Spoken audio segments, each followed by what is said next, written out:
Assalamualaikum warahmatullahi wabarakatuh. Waalaikumsalam warahmatullahi wabarakatuh. Sebelumnya perkenalkan, nama saya Salva Sofiana, NIM C 2019-094 dari kelas 4B Prodi S1 Keperawatan dari Universitas Aisyah Surakarta. Bu, di sini izinkan saya untuk memberikan penyuluhan tentang morning sickness. Sebelumnya saya mau kontrak waktunya selama 7 menit dulu. Apakah Ibu bersedia? Iya. Sebelumnya, Ibu apa sudah tahu apa itu morning sickness? Belum. Ibu apa sudah tahu makanan apa saja yang tidak dibolehkan? Belum. Lalu sebelumnya Ibu melakukan cara apa untuk menguranginya? Nggak tahu. Belum. Tidak. Jika dengan istirahat, apakah rasa mualnya berkurang? Tidak. Oke, di sini saya akan mulai menjelaskan ya, Bu. Saya akan memberikan penjelasan mengenai morning sickness, penyebab, gejala, dan lain-lain. Saya mulai ya, Bu. Morning sickness. Morning sickness adalah mual muntah yang terjadi saat hamil. Meski disebut morning sickness, kondisi ini tidak hanya terjadi pada pagi hari, tetapi juga pada siang, sore, atau malam hari. Gejala utama morning sickness adalah mual dan muntah saat hamil. Gejala ini sering dipicu oleh beberapa hal, misalnya aroma tertentu, makanan pedas, atau suhu panas. Morning sickness paling sering terjadi pada trimester pertama kehamilan. Biasanya morning sickness akan mulai mereda pada pertengahan trimester kedua. Meski demikian, ada juga ibu hamil yang masih mengalami morning sickness hingga akhir trimester kedua. Oke, kapan ibu harus ke dokter? Mual muntah saat hamil merupakan hal yang wajar. Hal ini merupakan salah satu tanda kehamilan normal. Selama hamil, lakukan pemeriksaan rutin ke dokter untuk mengetahui kondisi kehamilan. Ibu juga disarankan untuk memeriksakan diri lebih sering ke dokter jika mual muntah selama hamil semakin parah atau disertai gejala berikut.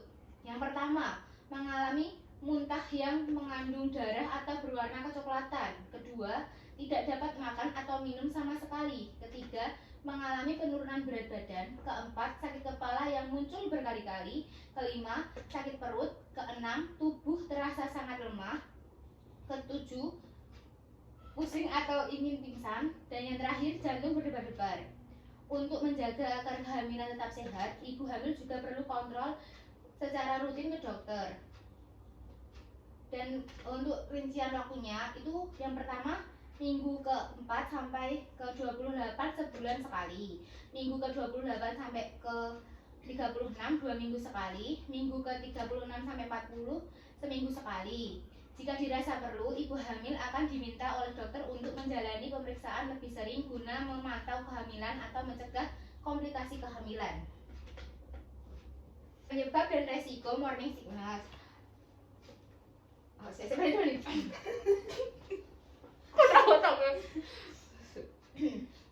Penyebab dan faktor resiko morning sickness. Belum diketahui penyebab pasti dari morning sickness. Namun, perubahan hormon pada trimester awal kehamilan diduga berperan dalam memicu terjadinya kondisi ini. Selain itu, beberapa faktor yang dapat meningkatkan resiko seperti pertama, mengandung atau hamil anak pertama. Kedua, mengalami morning sickness di kehamilan sebelumnya. Ketiga, mengandung anak kembar. Keempat, memiliki anggota keluarga yang mengalami morning sickness saat hamil. Selanjutnya, sering mengalami mabuk perjalanan. Dan yang terakhir, mengandung anak kembar. Selain itu juga bisa disebabkan oleh penyakit dan kondisi lain seperti stres, obesitas, penyakit liver, dan gangguan kelenjar tiroid. Diagnosanya, untuk mendiagnosis morning sickness, dokter akan menanyakan keluhan yang dialami oleh ibu hamil, riwayat kesehatan sebelum kehamilan, dan penggunaan obat-obatan sebelumnya. Pencegahan dan pengobatan morning sickness. Morning sickness dapat dicegah dan dapat dicegah dengan menghindari makanan yang bisa memicu rasa mual seperti makanan yang terlalu pedas, panas, atau mengandung banyak gula. Selain itu, ibu hamil dianjurkan untuk makan secara perlahan dalam porsi lebih sedikit namun lebih sering. Saat merasa mual, ibu hamil dapat mengonsumsi makanan yang asin seperti roti bakar, pisang, jagung, biskuit, perasan lemon atau produk minuman dan makanan yang mengandung jahe. Cara mengatasi morning sickness di rumah. Ibu hamil juga bisa melakukan beberapa cara untuk meredakan keluhan morning sickness. Yang pertama, minum air putih atau kuah sup. Hindari minuman yang berkafein. Yang kedua, istirahat yang cukup. Pada sebagian ibu hamil, kurang istirahat juga bisa memicu mual dan muntah. Yang ketiga, saat bangun tidur, konsumsi makanan ringan dulu sebelum beranjak dari tempat tidur. Yang keempat,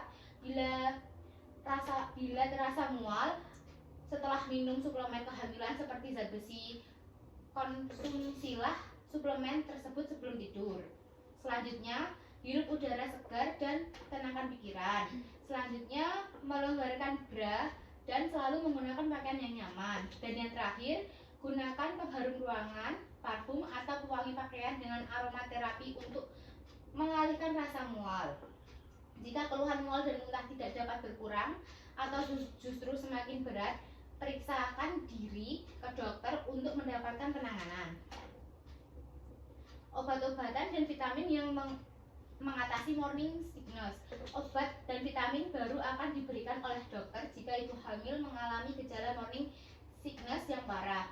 Dokter mungkin akan memberikan suplemen seperti vitamin B6, obat anti mual yang aman untuk ibu hamil. Ibu hamil dengan morning sickness yang lebih parah atau hiperemesis gravidarum perlu dirawat di rumah sakit agar tidak mengalami komplikasi. Komplikasi morning sickness. Morning sickness tidak menyebabkan komplikasi, namun morning sickness yang parah dapat menandakan ibu hamil mengalami hiperemesis gravidarum. Apakah ibu sudah mengerti? Sudah. Apakah ada yang perlu ditanyakan? Tidak. Kalau begitu saya akan bertanya pada ibu ya. Tadi penyebab atau faktor resiko morning sickness itu apa aja ya Bu? Mengandung anak pertama. Lalu Sering mengalami mabuk. mengandung anak kembar. Terus Mengandung anak kembar. lalu Sering mengalami mabuk perjalanan. benar ya Bu? Iya. Terus kenapa ibu harus ke dokter? Bila sakit perut, kemudian tubuh terasa sangat lelah.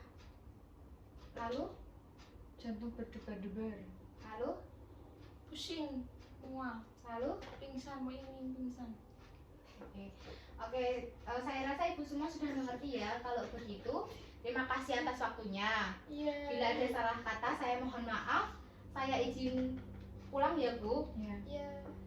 Saya akhiri pertemuan kita pada siang hari ini. Semoga kita bisa bertemu di lain kesempatan. Assalamualaikum Bu. Waalaikumsalam warahmatullahi wabarakatuh.